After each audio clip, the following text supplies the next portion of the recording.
अस्सलामुअलैकुम वीवर्स, कैसे हैं आप? उम्मीद है खैरियत से होंगे, ठीक होंगे। Welcome to my YouTube channel. Viewers, आज की वीडियो में जो हम टॉपिक डिस्कस करेंगे वो है osmosis. Osmosis is the movement of water across a semi permeable membrane from a solution of lesser solute concentration to a solution of higher solute concentration. Osmosis में basically होता क्या है, जो वाटर की movement होती है वो एक सेमी परमिएबल मेम्ब्रेन से होती है, और जो वाटर मूव करता है सोल्यूशन से वो क्या होता है, वाटर जो होता है जो है लोअर कंसंट्रेशन से हायर कंसंट्रेशन की तरफ क्या करता है, मूव करता है। The rule of osmosis can be best understand through the concept of tonicity of solution. जो हम ऑस्मोसिस को अगर हम बेस्ट एक्सप्लेनेशन करने के लिए हम जो अगर हम कहें कंसेप्ट कहें तो वो टोनिसिटी ऑफ सोल्यूशन को हम कह सकते हैं। उसमें क्या होता है कि जो सोल्यूट होता है या जो वाटर होता है वो लोअर कंसंट्रेशन सोल्यूट की से हायर कंसंट्रेशन सोल्यूट की तरफ मूव करता है। The term tonicity refer to the relative concentration of the solute in the solution being compared. A hypertonic solution has relatively more solute. A hypotonic solution has less solute. जो hypertonic होता है उसमें जो होता है ना, सोल्यूट की क्या कंसंट्रेशन क्या होती है, वो ज़्यादा होती है। और जो हाइपोटोनिक होता है उसमें सोल्यूट की कंसंट्रेशन क्या होगी, वो कम होगी।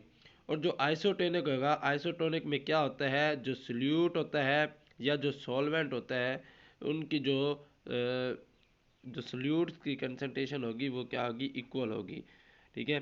इन isotonic solution have equal concentration of solutes. जितने भी सोल्यूट्स होंगे, जितने भी सोल्यूट्स हम ऐड करेंगे, सब की कंसंट्रेशन क्या होगी, सेम होगी। अब नीचे डायग्राम दिया हुआ है, कंसंट्रेशन एक हाइपरटोनिक सोल्यूशन है, ठीक है, और साथ ही हाइपोटोनिक सोल्यूशन भी है। अब जो है हाइपरटोनिक सोल्यूशन है, इसमें क्या है, सोल्यूट की कंसंट्रेशन ज़्यादा है as compare to dilute hypotonic solution. जो हाइपोटोनिक सोल्यूशन है उसमें देख ले सोल्यूट की कंसंट्रेशन जो रेड डॉट्स शो हो रहे हैं उसकी कंसंट्रेशन क्या है, कम है। उसके सेंटर में क्या लगाया हुआ है, एक सेमी परमिएबल मेम्ब्रेन लगाई हुई है। ठीक है। अब ओस्मोसिस का प्रोसेस नीचे शो कर रहा है एरो से। Water molecule move from dilute to concentration concentrated solution. Water के मालिक्यूल हैं वो डिल्यूट से कंसनट्रेटेड सॉल्यूशन की तरफ क्या कर रहे हैं, मूव कर रहे हैं। अब आगे क्या है, वाटर मालिक्यूल और शुगर मालिक्यूल हैं। जो ब्लू डॉट्स वाले हैं वो वाटर मालिक्यूल्स हैं, और जो रेड डॉट्स वाले हैं वो क्या है, शुगर मालिक्यूल्स हैं। ठीक है। तो इस तरह जो है शुगर जो वाटर के मालिक्यूल हैं वो सेमी परमिएबल मेम्ब्रेन से क्या करते हैं, अक्रॉस करते हैं किसकी तरफ, एक हाइपोटोनिक सोल्यूशन, जहाँ पे क्या है, कंसनट्रेटेड सोल्यूशन है, जहाँ पे जो सोल्यूट की क्वांटिटी है वो क्या है, ज़्यादा है।